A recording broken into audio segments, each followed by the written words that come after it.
नमस्कार, मैं हूं दीपक मिश्रा और मेरे इस YouTube चैनल में आपका स्वागत है, जहां मैं नियमित तौर पर हिंदी सीखने से संबंधित वीडियो अपलोड कर रहा हूं।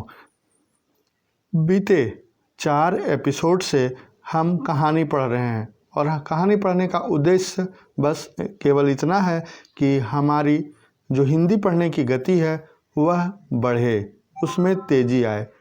और इसी क्रम में आज हम एक और कहानी पढ़ेंगे। यह है, इस कहानी का शीर्षक है जैसे को तैसा।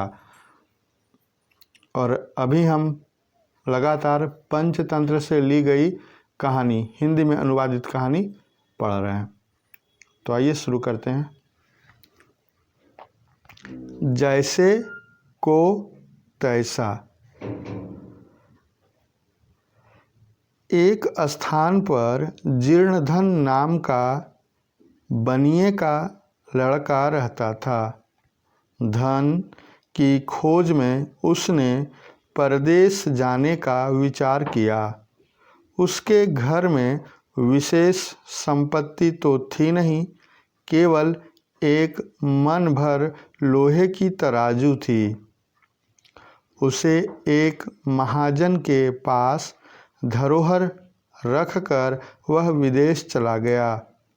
विदेश से वापस आने के बाद उसने महाजन से अपनी धरोहर वापस मांगी। महाजन ने कहा, वह लोहे की तराजू तो चूहों ने खा ली। बनिया का लड़का समझ गया कि वह उसे तराजू देना नहीं चाहता, किंतु अब उपाय कोई नहीं था। कुछ देर सोचकर उसने कहा, कोई चिंता नहीं, चूहों ने खा डाली तो चूहों का दोष है, तुम्हारा नहीं। तुम उसकी चिंता न करो। थोड़ी देर बाद उस महाजन से कहा, मित्र, नदी पर स्नान के लिए जा रहा हूँ, तुम अपने पुत्र धनदेव को मेरे साथ भेज दो, वह भी नहा आएगा।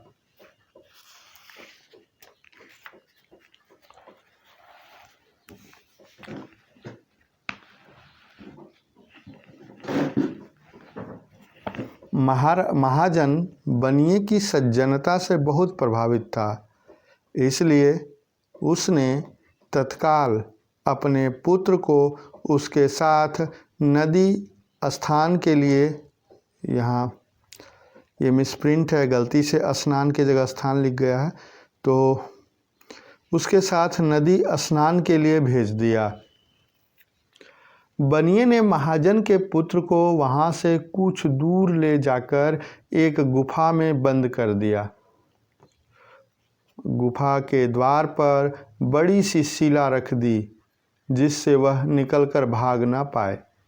फिर जब वह महाजन के घर आया तो महाजन ने पूछा, मेरा लड़का भी तो तेरे साथ स्नान के लिए गया था, वह कहाँ है? बनिए ने कहा, उसे चील उठाकर ले गई। महाजन, यह कैसे हो सकता है? कभी चील भी इतने बड़े बच्चे को उठाकर ले जा सकती है? बनिया, भले आदमी, यदि चील बच्चों को उठाकर नहीं ले जा सकती तो चूहे भी मन भर भारी तराजू को नहीं खा सकते। तुझे बच्चा चाहिए तो तराजू निकाल कर दे दे। इसी तरह विवाद करते हुए दोनों राजमहल में पहुँचे। वहाँ न्यायाधिकारी के सामने महाजन ने अपनी दुख कथा सुनाते हुए कहा कि इस बनिए ने मेरा लड़का चुरा लिया है। धर्माधिकारी ने बनिए से कहा, इसका लड़का इसे दे दो। बनिया बोला, महाराज, उसे तो चील उठा ले गई है। धर्माधिकारी, क्या कभी चील भी बच्चे को उठा ले जा सकती है? बनिया, प्रभु, यदि मन भर भारी तराजू को चूहे खा सकते हैं तो चील भी बच्चों को उठाकर ले जा सकती है। धर्माधिकारी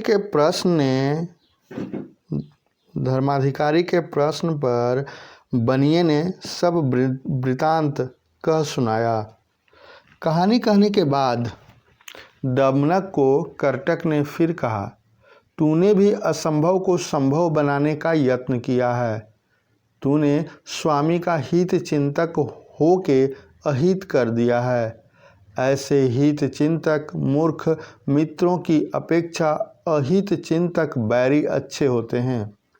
हित चिंतक मूर्ख बंदर ने हित संपादन करते करते राजा का खून ही कर दिया था। दमनक ने पूछा, कैसे? करटक ने तब बंदर और राजा की यह कहानी सुनाई।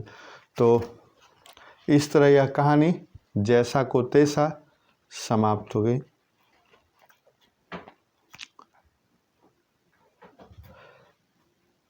यह कहानी पढ़ने का मूल उद्देश्य था कि आप जैसे आप हिंदी पढ़ना सीख रहे हैं, हिंदी सीखने को इच्छुक हैं, तो आप हिंदी पढ़ने में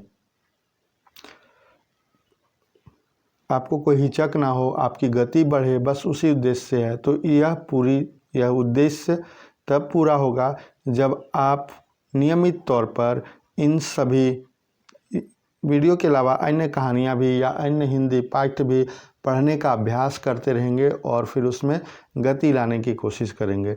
उम्मीद करता हूँ यह वीडियो पसंद आया होगा। वीडियो देखने के लिए बहुत बहुत धन्यवाद।